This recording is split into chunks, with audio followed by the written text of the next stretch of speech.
السلام عليكم ورحمة الله وبركاته. ازيكم عاملين ايه؟ رب تكونوا بخير وبأحسن حال. النهاردة هنعمل فكرة حلوة زيكم. هنستخدم فيها الكاسين دول كاسين مكسورين.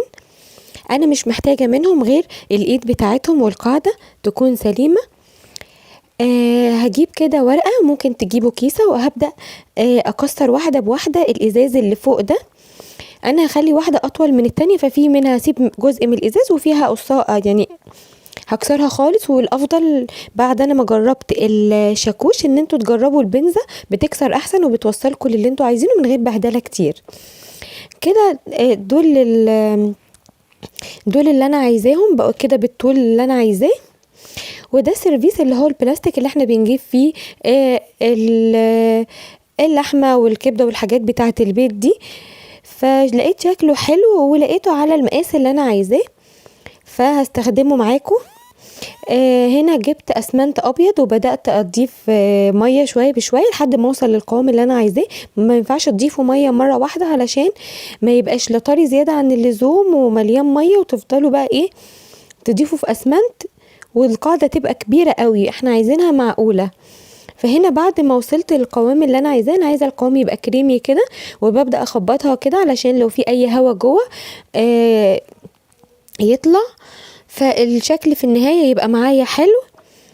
وانا عاملاهم طولين، واحده اطول من التانية، علشان كده في واحده سبت فيها شويه من الازاز اللي هو بتاع الكاس من فوق يعني. هبدا كده الاتنين احطهم في سوا واحد على خط واحد يعني، ومش على الاطراف قوي ولا جوه قوي، يعني يبقى في مسافات بينهم. بظبطهم، انا بحركها علشان اساوي الاسمنت. بقت عندي بالشكل ده، هسيبهم بقى ينشفوا وبعد كده نشوفهم بقوا عاملين ازاي. اهو بعد ما نشفوا بقوا عندي بالشكل ده، هبدأ كده اشيلهم شوية بشوية من القاعدة دي، وهي البلاستيك دي بتتشال بسهولة معايا اهي. بقوا عندي بقى بالشكل ده، والقاعدة من تحت مش كبيرة زيادة عن اللزوم، لا شكلها مناسب.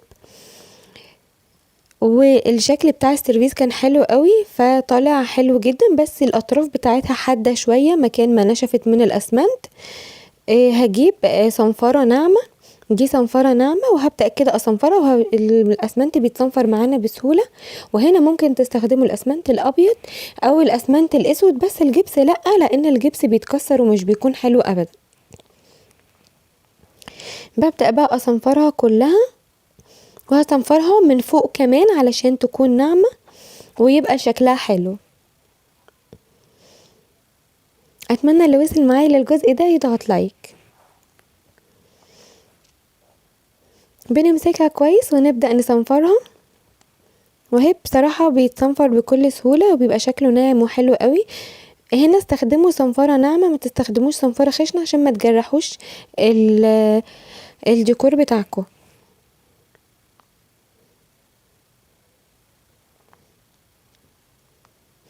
هنا بعد ما صنفرتها خالص وكمان نضفت كل التراب اللي بيطلع مكان الصنفرة، بقت عندي بالشكل ده. ولمعت طبعا الازاز ده عشان كان جاي عليه من التراب.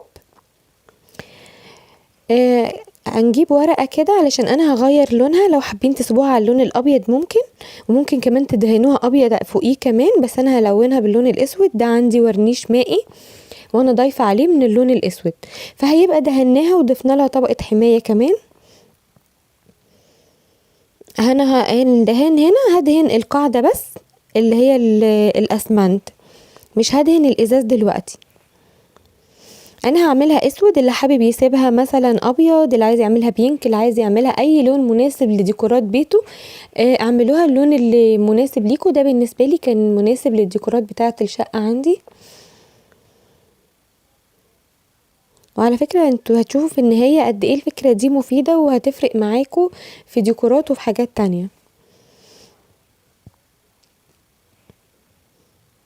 وممكن كمان اللي حابة تعملها مشروع، ممكن تروح المحلات الكبيرة بتاعة الأدوات المنزلية، بيبقى عندهم كتير كاسات مكسورة وهادر كتير لحاجات تقدروا تستخدموها بعد كده في مشروعات ليكوا تفرق معاكوا يعني.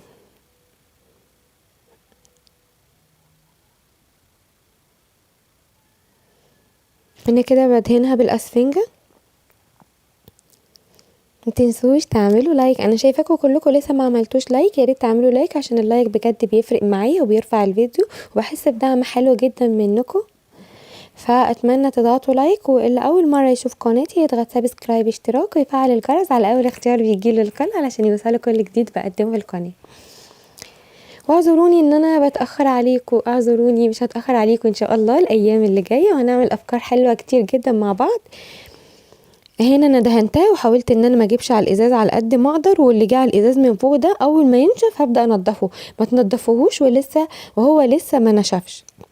هنا علشان اعمل القاعده سندتها كده على الازاز وانا ماسكاها برضو علشان ما تقعش مننا وتتكسر عشان ادهنها. اهو دهنت كل الزوايا وكلها نشفت وبقت شكلها حلو جدا زي ما انتم شايفين، واللمعه بتاعتها حلوه قوي، ما فيهاش اي عيوب، لان اللون الاسود من الالوان اللي بتظهر العيوب. الحمد لله ما عندناش اي عيوب. انا بقى ده اللون الفضي اللي انا بستخدمه. على فكره العلبه دي بتقعد معاكم كتير جدا. ببدأ اقلبها الاول علشان هي بتكون مترسبة تحت كده، فلازم اقلبها كويس جدا عشان ناخد لون مركز وحلو. وهبدأ كده اخد منها بالاسفنجة على الاسبونجة وهبدأ ادهنها. وهنا انا بستخدم اسبونجة مش فرشة عشان دي بتحتاج ان احنا ننضفه بالتربنتينة والحاجات اللي بنستخدمها يعني للاكيه. فانا هنا بستخدم اسبونجة وانا لابسه جوانتي وفي الاخر برميها وخلاص. بس بدهنها وببدأ ادهن العمود ده بالراحه عشان برضو ما نخرجش بره لون كتير على الاسود. انا طلع زي ما انتم شايفين كده جزء عشان الاسفنجه اللي كانت معايا، بس هوريكم كل ده هيتداوى دلوقتي ويبقى تمام. اهو هنا بعد ما خلصتهم ونشفت، لازم اللون يكون نشف معاكم عشان تقدروا تتحكموا فيها. جبت فرشه صغننه وخدت من الورنيش المائي وببدأ كده بالراحه احدد الدايره، وبعد كده ادهن حواليها اي لون فضي نزل عليها، وبتنضف وبتبقى جميله زي ما انتم شايفين، ولمعه حلوه قوي وشكله ديكور حلو قوي وشيك، وما كلفناش حاجه، ونقدر نستخدمه زي ما انتم شفتوا في الاول كده. وممكن تستخدموه بالشمع الطبيعي. وهنا انا ضفت شمعية، ممكن زي ما انتم شايفين هنا نحط عليها ورد كده صناعي. ممكن لو عندنا كريستالات بيبقى شكلها حلو قوي. ممكن فازة صغننة في النص برضو بتبقى شكلها حلو. ممكن نستخدمها للاكسسوارز كده في اوضه النوم، نحط عليها الاكسسوارات بتاعتنا برضو هتبقى جميلة. ممكن نستخدمها ونحط يعني اي ديكور حلو انتوا بتحبوه تقدروا تستخدموه، هيبقى شكله حلو جدا وما كلفتكوش اي حاجة، بسيطة، تكلفة كلها بسيطة جدا. اتمنى الديكور بتاعي النهاردة يكون عجبكم، ومتنسوش تسيبولي كومنت حلو زيكم تقولوا لي رأيكم في الديكور ده وفي الشمعدان القمر اللي احنا عملناه. وتقدروا تعملوا